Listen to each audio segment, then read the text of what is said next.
Baiklah, video kali ini saya akan ceritakan pengalaman saya dihalau daripada maktab perguruan. Tunggu selepas ini. Assalamualaikum warahmatullahi wabarakatuh dan salam sejahtera. Selamat datang ke channel Alif Kelana. Channel ini banyak menyediakan video-video yang menarik, jadi jangan lupa untuk subscribe dan tekan butang loceng untuk update video-video yang terbaru. Jadi guys, kita sambung cerita saya, pengalaman saya ketika masuk ke maktab perguruan. So, ada satu pengalaman yang saya tidak dapat lupakan. Okey, pengalaman saya dihalau daripada maktab perguruan oleh pensyarah saya sendiri. Okey, pengalaman ini memang saya rasa sangat pahit lah, ya. Dan pengalaman ini berpunca daripada kesalahan diri saya sendirilah, ya. Jadi jom kita dengar ceritanya. Seperti sedia maklum saya katakan, seperti cerita episod sebelum ni, saya merupakan ketua unit dalam kelas saya. Ketua unit ini diibaratkan sebagai ketua kelas lah.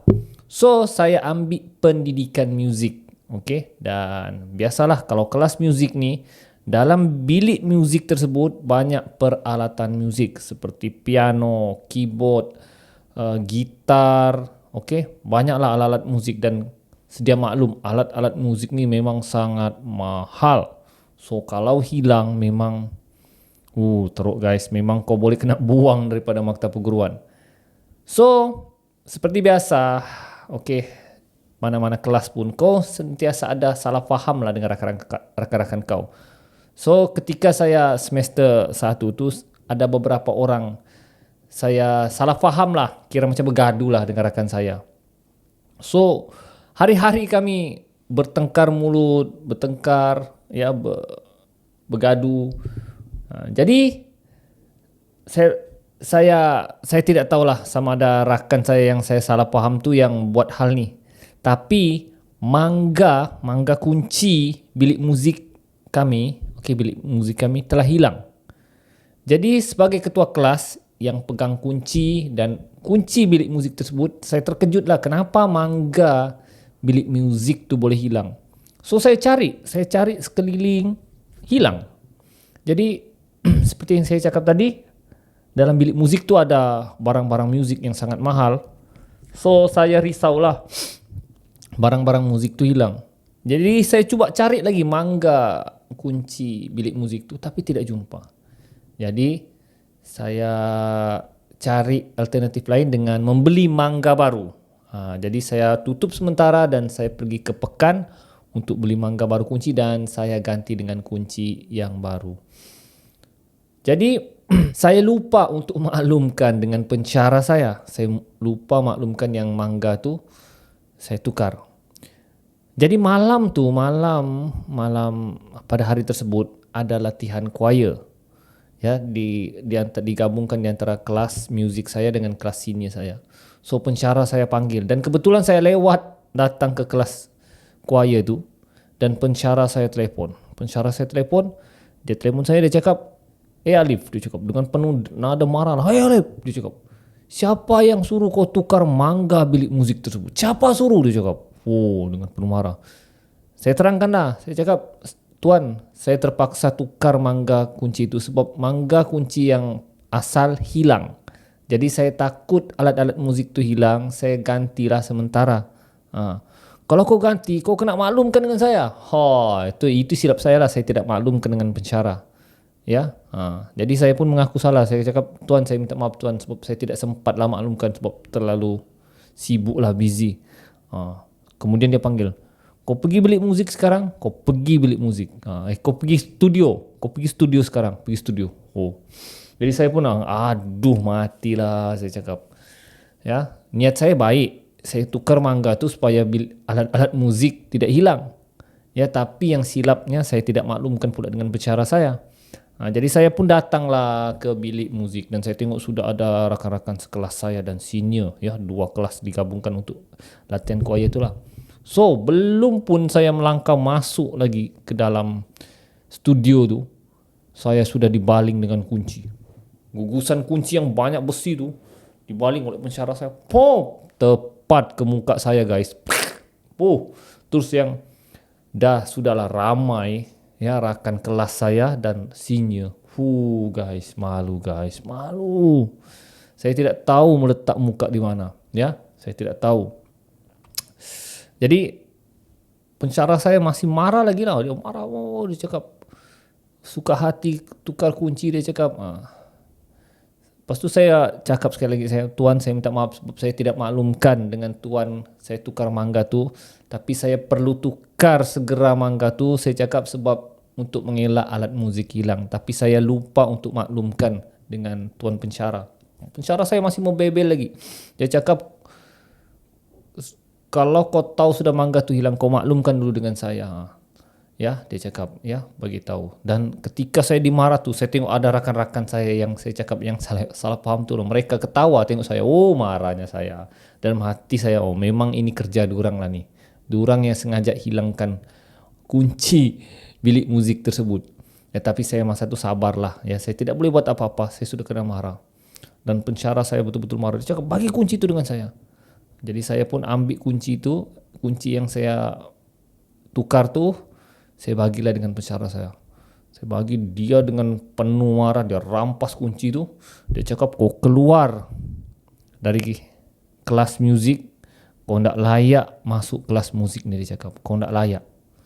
Keluar kau dari maktab ni. Pergi kau jauh-jauh.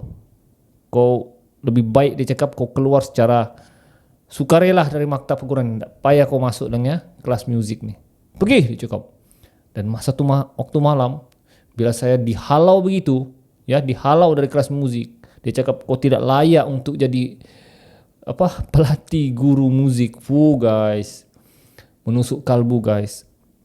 Saya rasa betul-betul macam yang down guys, down. Ya, kau rasa susah mau cakap guys. Situ saya rasa macam yang, ya Allah. Mungkin di sinilah inilah penamat saya di maktab perguruan. Memang saya perlu berhentilah, ya. Dan rakan saya yang suka cari pasal yang saya salah paham tu, mereka ketawa sambil jari dong. Begitu dengan saya. Geram, tapi apa boleh buat lah, ya. Ya, saya tidak boleh buat apa-apa dengan orang yang kawan saya yang bermusuh dengan saya ni. So, saya dengan penuh sedih setelah dihalau oleh pensyarah saya, malam tu juga, ya, lebih kurang pukul 8 malam. Malam tu juga saya berkemas dan keluar dari maktab, ya, lari dari asrama. So ketika saya keluar dengan perasaan sedih, malu sebab saya dimarah di depan rakan-rakan kelas saya dan senior saya. Malu guys. Saya tidak tahu meletak muka di mana guys. Jadi ketika saya keluar dari studio tu dan menuju ke bilik asrama, saya mau kemas barang saya. Kata orang, naluri ibu ni sangat kuat. Tiba-tiba telefon saya berdering. Okay? Dan bila saya tengok telefon tersebut, yang menelpon adalah mak saya. Saya cakap, aduh, kenapa pula mak aku telefon time begini ni kan? Jadi saya sambut je lah. Saya sambut mak. Kemudian mak saya bertanya lah. Dia cakap, Lep, okey ke kau? Bila sudah mak kau cakap begitu kan, okey ke kau? Apa lagi guys? Bercucuran air mata ni guys. Bercucuran. Ya. Saya hanya cakap lah, mak, okey mak, tak ada masalah mak. Okey mak. Tapi air mata guys. Bercucuran. Mak tanya kabar lah, macam mak risau. Naluri mak ni memang sangat kuat. Padahal kau memang ada masalah pada masa tu. Tapi mak kau tiba-tiba telefon kan. Lepas tu mak aku cakap, okey, kau jaga diri baik-baik ya. Belajar bagus-bagus. Guys, bila mak kau sudah cakap begitu, sedangkan kau sudah menghadapi masalah, kau sudah dihalau daripada maktab tu. Ya, harapan tinggi mak kau hancur begitu saja oleh disebabkan kau. Kau sudah dihalau dari maktab. Menangis guys. Saya tutup telefon, saya pergi ke asrama, saya kemas beg saya, ya. Dan malam tu juga saya lari daripada maktab perguruan. Saya nekat untuk ke rumah pakcik saya, ya. Walaupun saya tahu malam memang tidak ada kenderaan, tidak ada bas. Saya nekat jalan kaki. Walaupun rumah pakcik saya tu jauh berkilometer, saya nekat malam tu saya jalan kaki pergi rumah pakcik saya. Gila guys, tengah malam kau jalan kaki. Ya kira malam tu lah saya lari dari maktab. Jadi sebelum saya lari dari maktab, saya sempat solat 2 rakaat. Ya, solat. Itulah saya solat sambil menangis ya. Mungkin saya mau tenangkan diri saya solat 2 rakaat, tapi sambil air mata nangis. Dan ketika saya solat 2 rakaat itu rupanya ada seorang rakan saya. Nampak dia nampak saya, dia cakap, kenapa si Alip ni solat time begini ya, sekitar 10 malam. Nah, kemudian rakan saya itu tanya lah, Alip, kau kenapa nih? Dia tengok air mata saya sudah menangis. Kau kenapa nih? Kemudian saya cakap lah, Maruf, malam ni aku mau lari dari maktab lah. Cakap, aku nak mau belajar di maktab keguruan ni. Wih, kawan saya terkejut lah. Kau gila kah? Dia cakap, kau mau pergi mana malam ni? Aku cakap lah, saya mau pergi rumah pakcik saya. Wih, jangan dah Lep, dia cakap, tak payahlah kau lari. Dia cakap, kau pikir masak-masak betul. Kenapa gak aku mau lari ni? Tapi saya tidak ceritalah dengan rasakan saya apa puncanya. Jadi saya ambil beg, malam tu saya keluar. Dan yang bagusnya, rakan saya yang nampak saya menangis tu, dia ikut saya dari belakang. Dia cakap, jangan lari Lep. Oi, gila kau malam-malam begini lari. Dia cakap. Tapi saya tidak peduli, saya jalan kaki keluar, pergi ke rumah pakcik saya. Jalan kaki guys, tengah malam. Jadi rakan saya ni, saya respect, saya macam berterima kasih lah kepada dia. Ya, kerana malam tu dia temankan saya jalan kaki. Walaupun dia tidak tahu apa punca saya keluar dari asrama tu, dia tidak tahu apa masalah saya, tapi dia ikut saya. Dia ikut saya lari dari maktab malam itu juga. Ya, dia ikut saya dari belakang. Ya, saya cakap, Maruf, kau baliklah ke asrama, tak payah kau ikut. Ini masalahku, saya cakap. Tapi kawan saya dia tidak mau. Dia nampak saya memang masa tu dalam masalah. Ya, tak mau belajar. Aku mau ikut kau juga. Aku risau keselamatan kau. Terima kasihlah Maruf. Ya, saya hargai pengalaman malam tu, kau temankan aku lari dari asrama. So, saya tidak boleh halang rakan saya itu. Rakan saya itu pun ikutlah saya lari dari asrama malam tu menuju ke rumah pakcik saya. Dan nasib baiklah ada, kata orang, bas tu macam mau pulang sudahlah, kan dari habis kerja. Jadi bas tu tiba-tiba berhenti di tepi. Dia cakap, Dek, kau mana Dek? Saya beritahu lah kampung pakcik saya tu. Dia cakap, kebetulan kami lalu jalan tu, naik. Jadi saya dengan rakan saya naiklah, walaupun sudah jauh berjalan kaki kan. Jadi oleh kerana ada bas tu tumpangkan kami sampailah ke rumah pakcik saya. Pakcik saya terkejut. Apa kau mau tengah-tengah malam datang ni kan? Saya beritahu pakcik lah, malam ni saya tinggal di rumah pakcik. Jadi pakcik saya pun tidak tahu apa yang berlaku kan, kerana saya bawa kawan saya sekali. So, saya pun tinggal lah di rumah pakcik saya. Jadi saya memang hilang dari maktab. Saya tidak datang kuliah, saya tidak hadir kuliah. Dan rakan saya tu saya suruh dia pulang semula, sebab manalah boleh dia ponteng kuliah pula kan. Cuma saya bagi tahu yang saya selamat, dan jangan bagi tahu di mana kedudukan saya ketika itu. So, rakan saya pun yang ikut saya tu, si Ma'ruf ni, dia pun pulanglah semula ke maktab. Dan dia saja yang tahu di mana kedudukan saya bersembunyi. So, rakan-rakan saya, rakan-rakan sekelas saya agak sedih lah kerana saya lari dari asrama. So, rakan-rakan saya bukanlah, ada yang beberapa orang yang bermusuhan dengan saya tu, mereka lah yang paling gembira. Tapi ada beberapa rakan saya yang rapat mengambil berat tentang saya. Mereka telefon, dia cakap, Lep, ke mana kau Lep? Kau jangan buat benda-benda bodoh Lep. Aku sudah lari daripada maktab, tidak perlulah cari aku. Tapi mereka pergi ke sekitar pekan dan kawasan, mereka meronda mencari saya. Saya respect lah rakan-rakan sekelas saya ni ya, walaupun mereka bukanlah adik-beradik saya, tapi mereka sangat mengambil berat tentang diri saya. Dan saya nampak kereta mereka tu lalu di depan rumah pakcik saya. Ya, saya nampak lalu, tapi mereka tidak nampak lah saya. Dan lebih kurang 1 minggu jugalah saya hilang daripada maktab perguruan lah. Saya lari dari asrama.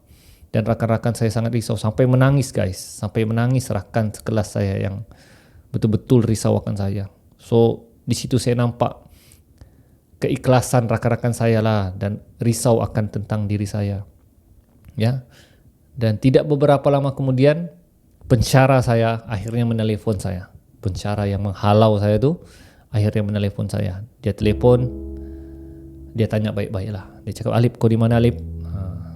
Oleh kerana pensyara yang tanya, ya saya terus terang lah. Dia cakap, saya di rumah pakcik saya, tuan. Jadi pensyara saya cakap, beginilah Alip. Dia cakap, bolehkah kau, dia cakap, turun ke Pekan, saya mau bawa kamu pergi makan. Dia cakap begitulah. Saya pun di antara serba salah lah, mau terima pelawaannya ataupun tidak. Sebab dia yang halau saya, dialah yang marah saya pada malam tu.